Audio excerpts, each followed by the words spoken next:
Mafanikio ya haraka pengine tunaweza tukaiona Yanga na Simba. Ni Simba imefanikiwa zaidi kuliko Yanga ukiachana ndani kwa maana ndani ya uwanja lakini kwenye kibiashara nafikiri Simba imefanikiwa sana kuliko Yanga. Unadhani approach ambayo Simba wanaenda nayo na approach ambayo Yanga wanaenda nayo pengine inaweza ikawa ni vitu viwili tofauti? Ndicho ambacho kinamfanya mchezaji akaikataa huku akaja huku, na tumeshuhudia wachezaji kadhaa tu hapa barani Afrika na Afrika Mashariki pengine mioyo yao wanakwambia kwamba wanaamini ukichezea Simba pengine unaweza kufikia zile ndoto zao ambazo wao siku zote wamekuwa wakiziwaza. Kiwanjani kwa miaka ya karibuni kama ulivyosema, Simba amefanikiwa kwenye ligi ya mabingwa sana, kwenye kombe la shirikisho pia kuliko Young Africans kihivyo kwa miaka ya karibuni, na ndipo ambapo wametengeneza jina.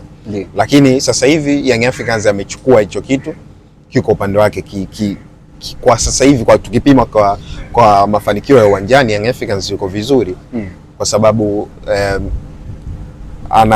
unajua umezungumzia biashara.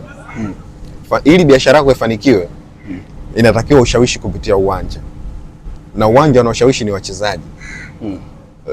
Leo hii mtu atanunua jezi ya Young Africans kwa sababu wachezaji wanafanya vizuri uwanjani, matokeo yanaonekana, ndio maana ananunua jezi ya Yanga. Ilivyo kuna mashabiki Simba na Yanga kila siku wanatengeneza mashabiki wapi, na mashabiki wao wanatengeneza kutokana na mafanikio ya club.